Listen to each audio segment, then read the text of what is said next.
दोस्तों, उत्तराखंड के सबसे खूबसूरत मंदिर केदारनाथ धाम की एक रोचक कहानी, जहां पांडवों को मिली थी पाप से मुक्ति। देश के 12 ज्योतिर्लिंगों में केदारनाथ धाम सबसे ज्यादा ऊंचाई पर बसा है। ये धाम मंदाकिनी नदी के किनारे 3581 मीटर की ऊंचाई पर स्थित है। ये उत्तराखंड का सबसे विशाल शिव मंदिर है, जो पत्थरों के शिलाखंडों को जोड़कर बनाया गया है।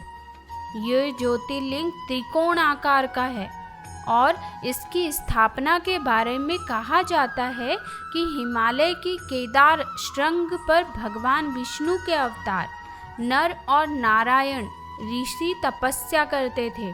उनकी तपस्या से प्रसन्न होकर भोलेनाथ प्रकट हुए और उन्हें ज्योतिर्लिंग के रूप में सदा वास करने का वरदान दिया। ये मंदिर एक 6 फीट ऊंचे चौकोर चबूतरे पर बना हुआ है। मंदिर के मुख्य भाग मंडप और गर्भगृह के चारों ओर प्रदक्षिणा पथ है। बाहर प्रांगण में नंदी बैल वाहन के रूप में विराजमान है। मंदिर का निर्माण किसने कराया, इसका कोई प्रामाणिक उल्लेख नहीं मिलता है, लेकिन ऐसा कहा जाता है कि इसकी स्थापना आदि गुरु शंकराचार्य ने की थी।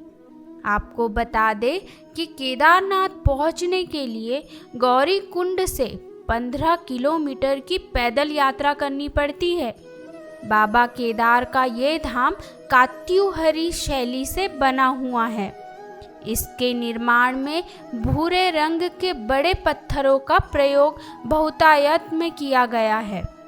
मंदिर की छत लकड़ी की बनी हुई है, जिसके शिखर पर सोने का कलश है। केदारनाथ मंदिर को 3 भागों में बांटा गया है। पहला गर्भगृह, दूसरा दर्शन मंडप यानी जहां पर दर्शन यात्री एक बड़े प्रांगण में खड़े होकर पूजा करते हैं, और तीसरा सभा मंडप यानी इस जगह पर सभी तीर्थयात्री जमा होते हैं। भगवान केदारनाथ के दर्शन के लिए ये मंदिर केवल 6 महीने ही खुलता है और 6 महीने बाद बंद रहता है। ये मंदिर वैशाखी के बाद खोला जाता है और दीपावली के बाद पड़वा यानी परुवा तिथि को बंद किया जाता है। जब 6 महीने का समय पूरा होता है तो मंदिर के पुजारी इस मंदिर में एक दीपक जलाते हैं, जो कि अगले 6 महीने तक जलता रहता है। 6 महीने बाद जब ये मंदिर खोला जाता है, तब ये दीपक जलता हुआ मिलता है। ऐसी मान्यता है कि द्वापर काल में जब पांडवों ने महाभारत का युद्ध जीत लिया था, तब उन्हें इस बात की ग्लानि हो रही थी कि उन्होंने अपने भाइयों सगे संबंधियों का वध किया है। उन्होंने बहुत पाप किया है, इसे लेकर वो बहुत दुखी रहा करते थे। इन पापों से मुक्ति के लिए पांडवों ने भगवान शिव के दर्शन के लिए काशी पहुँचे, लेकिन इस बात का पता जब भोलेनाथ को चला तो वो नाराज होकर केदारनाथ चले गए। फिर पांडव भी भोलेनाथ के पीछे पीछे केदारनाथ पहुंच गए। फिर भगवान शिव ने पांडवों से बचने के लिए बैल का रूप धारण कर बैल के झुंड में शामिल हो गए।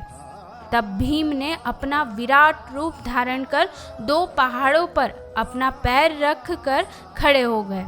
सभी पशु भीम के पैरों के नीचे से चले गए, परंतु भगवान शिव अंतर्ध्यान होने ही वाले थे कि भीम ने भोलेनाथ की पीठ पकड़ ली।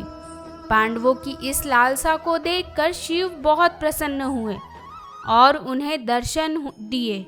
इसके बाद पांडव इस पाप से मुक्त हुए।